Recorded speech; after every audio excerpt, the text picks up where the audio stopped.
Bienvenidos, esto es De Camino, programa 149.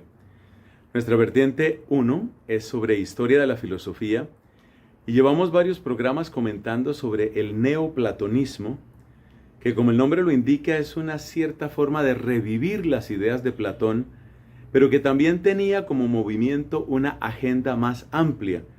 Concretamente, los neoplatónicos estaban sobre todo fascinados con la idea de llegar al uno, llegar a la unidad. Y esa unificación se expresaba de distintas maneras en los distintos autores.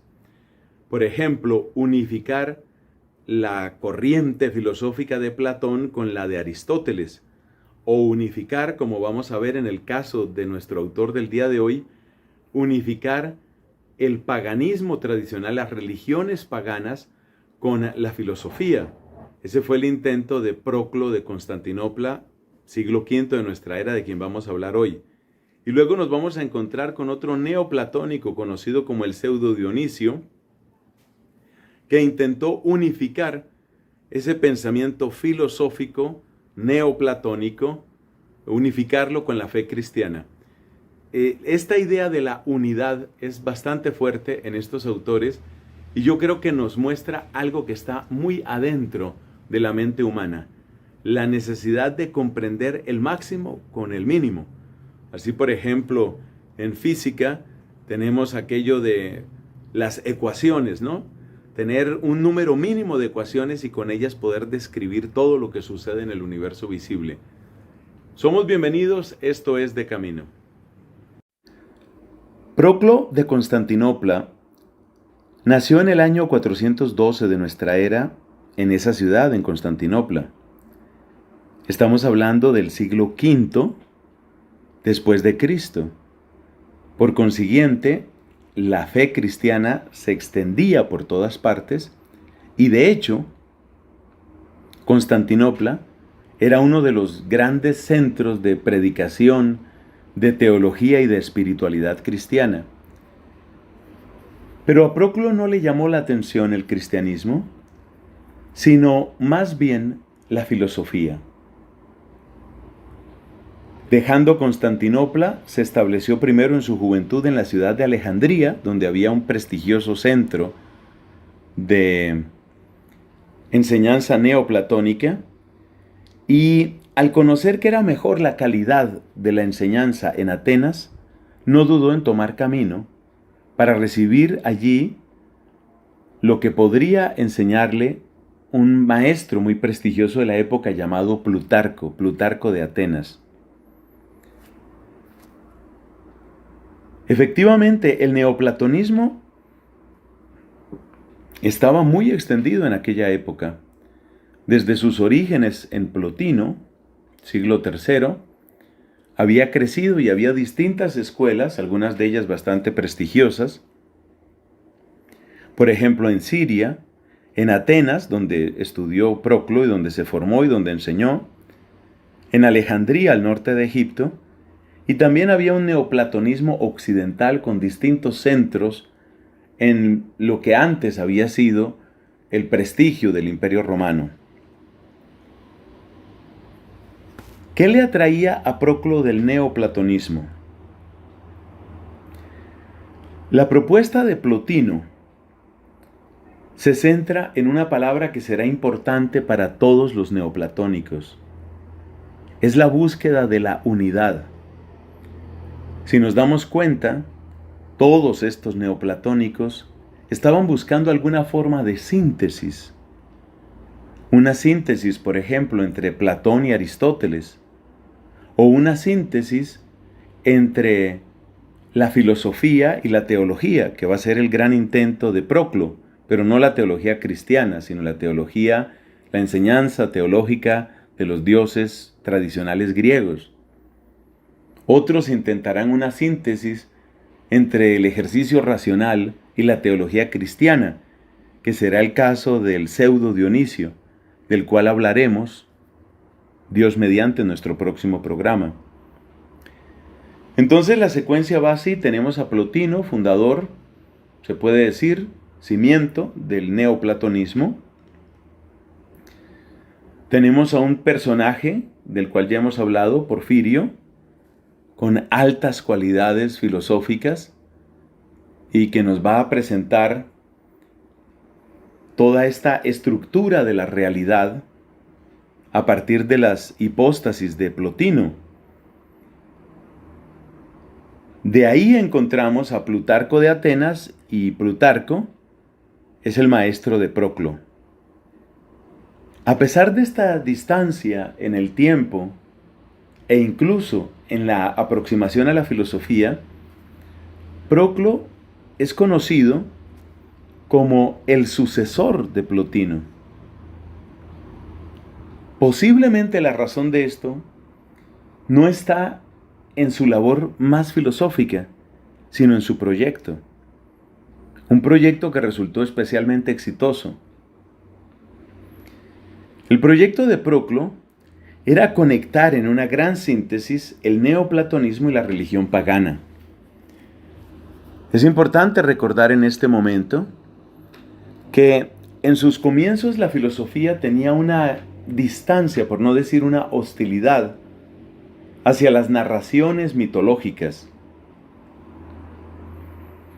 Cuando aquellos primeros filósofos, como Anaximandro, como Tales, como Heráclito de Éfeso, como Demócrito de Abdera, empiezan a hacer su labor racional, ellos realmente están tratando de describir y explicar el mundo no a base de relatos, sino a base de razones.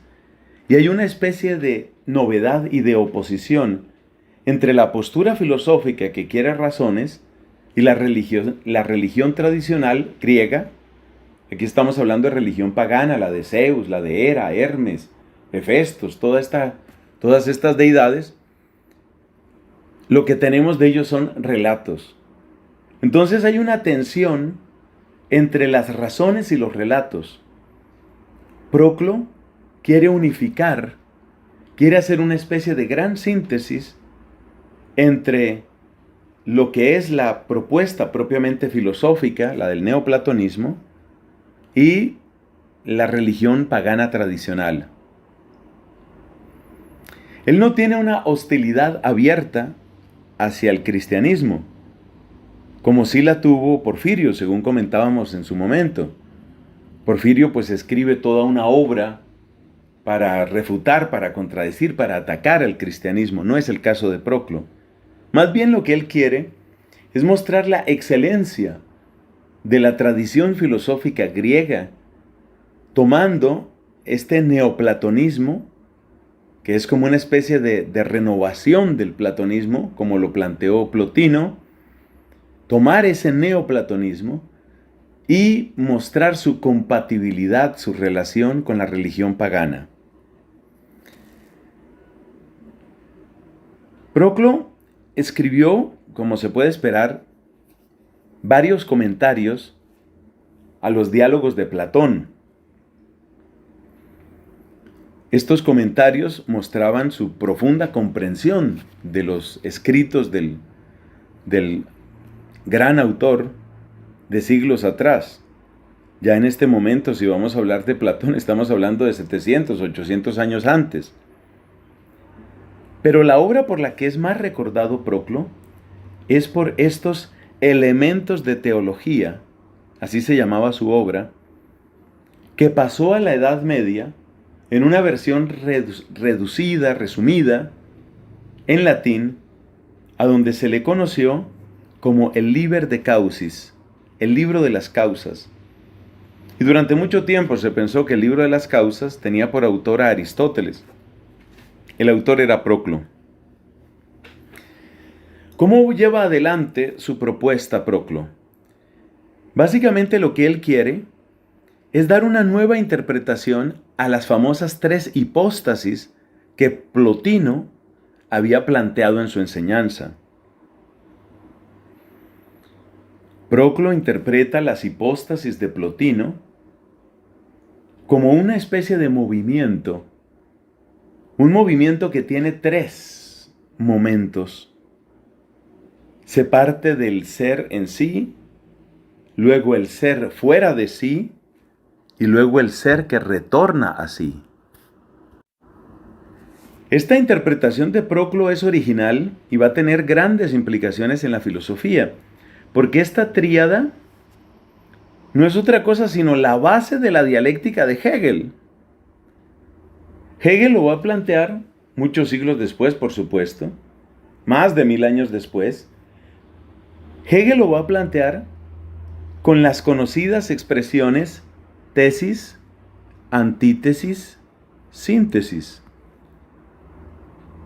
Pero ese planteamiento de Hegel, y él lo reconoce abiertamente, tiene su origen en Proclo y tiene su origen en el Liber de Causis, es decir, en estos elementos de teología. Pues si fuera necesario aclararlo, cuando él habla de teología se está refiriendo al estudio de los dioses griegos. Bueno, pero ¿cómo puede él integrar los dioses griegos? Es decir, ¿cómo puede integrar una narración dentro de un esquema racional? Pues volvamos un poco a lo que había dicho Plotino. Para Plotino, lo que nosotros tenemos originalmente es el uno, que está más allá de toda consideración y de todo posible pensamiento. Luego tenemos la mente universal, una especie de inteligencia universal, es decir, la racionalidad que podemos encontrar en el universo. Ese es el nous en la terminología de Plotino. Y luego tenemos la psique, el alma. Y estas son las tres hipóstasis. Esta es la manera como se da la derivación de lo particular a partir de lo universal y único que es el uno. Ese es el planteamiento de Plotino. Pero ahora, lo que va a plantear Proclo es que tenemos, en primer lugar, el ser en sí, luego el ser fuera de sí y luego el ser que retorna a sí. Y cuando se habla del ser en sí, ¿de qué se está hablando? Pues se está hablando del uno. Y ese uno, ese ser en sí, está más allá de toda comprensión. El ser fuera de sí, aquí necesitamos recuperar esta S, el ser fuera de sí, es como el contraste, es como la emanación que brota del ser y que no lo contiene a él. Y donde Plotino nos hablaba del nous, es ahí donde Proclo va a presentar las deidades. Aquí es donde entran las divinidades. Cada una de ellas nos dice algo sobre cómo es el ser en sí, pero nos lo dice por contraste. O sea que los dioses, hay que admitirlos, según Proclo, pero esos dioses no contienen la plenitud del uno, sino son como una escala para que nuestras almas puedan retornar a ese ser. De esa manera, Proclo quiere integrar en un solo movimiento, en un movimiento dialéctico, quiere integrar lo que nosotros somos, lo que nosotros hacemos y lo que nosotros conocemos en la búsqueda de la unidad. Es un intento teológico, tal vez el más elaborado, un intento de teología pagana. El intento de Proclo podemos decir que fue exitoso. Sus obras se siguieron leyendo, se siguieron estudiando durante muchos siglos, pero también nos muestra una especie de límite del paganismo. Este hombre trató de meter toda aquella historia, toda aquella mitología en un odre nuevo, por utilizar la expresión del Evangelio. Y bueno, algo logró, pero también mostró un límite. Bueno, esto es De Camino, siempre bienvenidos, bocados de conocimiento para que tu fe no se muera de hambre.